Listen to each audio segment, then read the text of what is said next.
clothing men over 50 wear that women secretly hate. Let's be honest, there are outfits that don't just age you, they sabotage you. Studies show that 55% of first impressions are based solely on what we see. Source Dr. Albert Mehrabian, UCLA. Meaning, before you even say hello, your clothes have already spoken on your behalf. In this video, we're unpacking the silent style killers, the things you wear that quietly make women lose interest, even if they smile and say nothing. By the time we're done, you'll know exactly what to stop wearing, what to wear instead, and most importantly, why it matters. Stick around till the end for a bonus insight that most men never consider. But once you get it, it changes how every outfit makes you feel. Let's dive in. Welcome to Synced, where mature and elegant men master timeless fashion styles, learn to move with confidence, and are equipped to build deep relationships. Let's get started. Point 1. Overly youthful graphic tees that signal 200 words. Just because it fits doesn't mean it flatters. You might slip into that old Rick and Morty tee thinking it adds character, but what it really adds is confusion. At 50, cartoon shirts don't make you look fun, they make you look like you're still trying to prove you're fun. And that's the problem. To a woman, it can read like you're stuck, emotionally, socially, or stylistically. It's not about the graphic itself, it's about what the graphic represents. Arrested development, unresolved rebellion, a subtle refusal to grow. Imagine walking into a casual dinner and your shirt says, "I paused my game for this." Now, what kind of first impression are you hoping to make? Because that shirt is already speaking on your behalf and it's not saying anything attractive. This isn't about being boring or buttoned up. It's about being intentional. Try a solid colored crew neck, a well-fitted Henley, or a tee in a luxe cotton with a modern cut.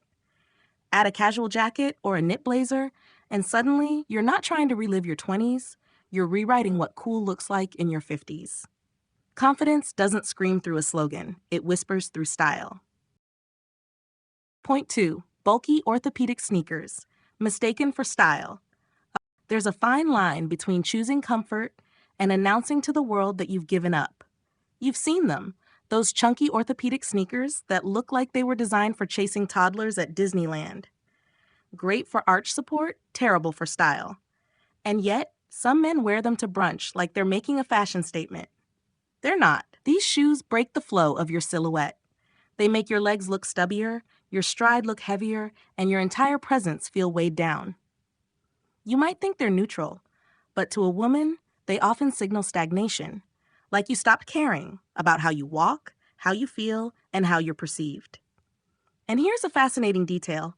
Research in visual perception shows that shoes rank among the top 3 things women subconsciously notice when meeting a man for the first time. Why? Because your shoes reflect mobility, taste, and intention. They tell a silent story about how you carry yourself. So, what's the smarter alternative? Sleek leather sneakers, suede loafers, minimalist trainers with clean lines. Yes, you can still have comfort. You just have to stop treating orthopedic clunkers like they're Gucci. Style doesn't mean sacrifice, it just means self-awareness. Point 3. Cargo shorts that kill silhouette and status. You might love the practicality of cargo shorts, those endless pockets, the relaxed feel, but let's be brutally honest. They were made to carry hammers, not confidence. The oversized side pockets add bulk in all the wrong places. They throw off your proportions, making your hips look wider and your legs look shorter. And for men over 50, this is where style either elevates you or quietly subtracts from your presence. Here's something you probably haven't considered. Most cargo shorts hit right at the knee. That length might feel safe, but it's actually one of the least flattering cuts as we age. It draws attention to the knees, which tend to sag or darken over time, and it visually shifts focus away from your upper body, your chest, shoulders, posture, where your natural authority lives. To a woman, it's not just about baggy shorts. It's about the energy those shorts carry. They signal a man who hasn't updated his playbook since 1998. Instead, try slim chino shorts that stop slightly above the knee, or breezy linen with a drawstring for relaxed days. You'll look more refined, more confident, and yes, more desirable. Because at your age, comfort should come with class, not compromise. Point 4. Tucked-in polo shirts with oversized logos. Here's something most men never hear out loud. When you tuck in a polo with a giant logo, especially one screaming from your chest like a billboard, you're not making a statement of style. You're making a confession of insecurity. That oversized horse, eagle, or crocodile, it doesn't say luxury. It says, please notice my status. And the moment a woman picks up on that, the attraction begins to fade. Because confidence doesn't need a name tag. Real presence doesn't beg for attention. Let's talk fit. Most polos aren't cut for your body. They're boxy through the midsection and ride too high on the arms, which creates this awkward hourglass shape that makes your torso look soft and unstructured when tucked in. So what's the move?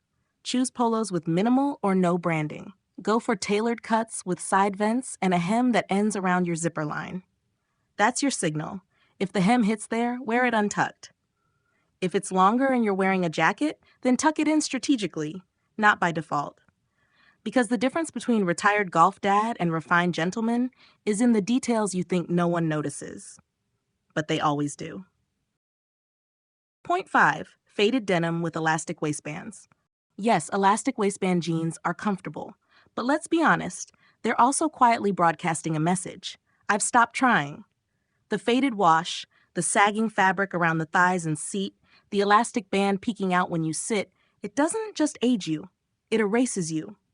It creates the image of a man who's become invisible to his own reflection. And that's not the kind of energy that draws anyone in. Clothing psychology research confirms this. Garments that lose shape and depth and color actually lower how others perceive your energy, alertness, and even social relevance. You may feel relaxed, but what the world sees is disinterest. And yes, women notice. Not because they expect perfection, but because they're intuitive to the silent signals you give off. Here's how you shift that narrative. Dark wash denim with a modern cut. A touch of elastane, just 2 to 5%, gives you stretch and mobility without sacrificing structure. Add a quality leather belt, and you create a waistline that looks stable, grounded, masculine. Because when your jeans sag, so does your presence. But when they fit, clean, sharp, intentional, you don't just look better, you carry yourself better. Point 6. Wide suspenders worn without irony. Suspenders can be a bold style move, but only when they're worn with intention, not as a backup plan. Wide, clip-on suspenders combined with a loose-fitting shirt and washed-out jeans? That's not retro charm, that's costume confusion. To most women, it doesn't read as quirky or unique. It reads as a man trying to imitate a character he saw in an old sitcom, and missing the point entirely. And here's the thing. Style is narrative. Every item you wear tells part of your story. So when suspenders show up with no context, no structure, and no synergy with the rest of your outfit, they don't say vintage elegance. They say, I lost my belt and just went with it. Now, if you genuinely love suspenders, there is a way to do it right. Opt for slim, button-on suspenders, the kind that attach to trousers designed for them, not the clip-on variety that tug awkwardly at your waistband. Pair them with a crisp, tailored shirt and trousers with clean lines. That's how you channel Bond, not your Uncle Lou at a barbecue. Because stylish men don't dress in nostalgia. They dress with memory, precision, and purpose. Point 7. Hawaiian shirts in non-vacation settings. Loud floral shirts have their moment, usually somewhere sunny, with a drink in hand and absolutely no work emails involved. But wear that same Hawaiian shirt to a dinner party, a networking event, or even just a city brunch, and suddenly, you're not relaxed, you're misplaced. It doesn't say laid back, it says didn't read the room. The problem isn't just the print, it's the volume. These shirts are often oversized and visually chaotic, swallowing your frame and pulling focus away from you. You become a background character in your own story, a walking postcard from 1997. Here's the thing, women notice when a man is intentional. Not flashy, not loud, intentional. And a Hawaiian shirt, outside of its natural habitat, signals the opposite. It feels accidental, like you got dressed on autopilot and hoped for the best. If you enjoy prints, you don't have to give them up. Just evolve them. Go for vertical stripes. They elongate the body. Muted florals? Sophisticated with a hint of flair. Even small, geometric patterns can add personality without taking over the room. Because great style doesn't scream to be noticed, it invites people to look closer. And when they do, they should see you, not the fabric. Point 8. Leather jackets. Stuck in a midlife crisis look. Let's clear something up. Leather jackets aren't the issue. In fact, they can be one of the most timeless, masculine pieces a man owns. But the wrong leather jacket? That's where the damage begins. You know the one. Stiff, boxy black biker with oversized zippers, shoulder epaulets, and sleeves that swallow your hands. You might think it channels Marlon Brando, but to everyone else, it reads like a man chasing the ghost of his 20s on a Harley he doesn't actually ride. The problem isn't the leather, it's the intention. That kind of jacket doesn't fit your body. It fights it. It exaggerates the wrong proportions and adds weight where you don't need it. And to women, it doesn't say rebellious edge. It says midlife confusion. Now here's the shift. Try a suede bomber in taupe or navy, or a minimalist leather blouson with clean lines.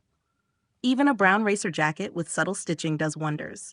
These pieces still carry masculinity, but they whisper it, with elegance, with maturity, with the kind of presence that doesn't need to shout. Because the best leather doesn't age you, it ages with you, smoothly, confidently, intentionally. If you're still here, type refined in the comments to let us know you're one of the real ones, someone who values elegance, maturity, and real transformation. We see you, and we genuinely appreciate the way you carry yourself. Bonus point, fragrance-clashing clothing choices. Thank you for watching till the end. You're not just a viewer, you're part of our core community. Now here's a detail most men never catch. Scent and style must match.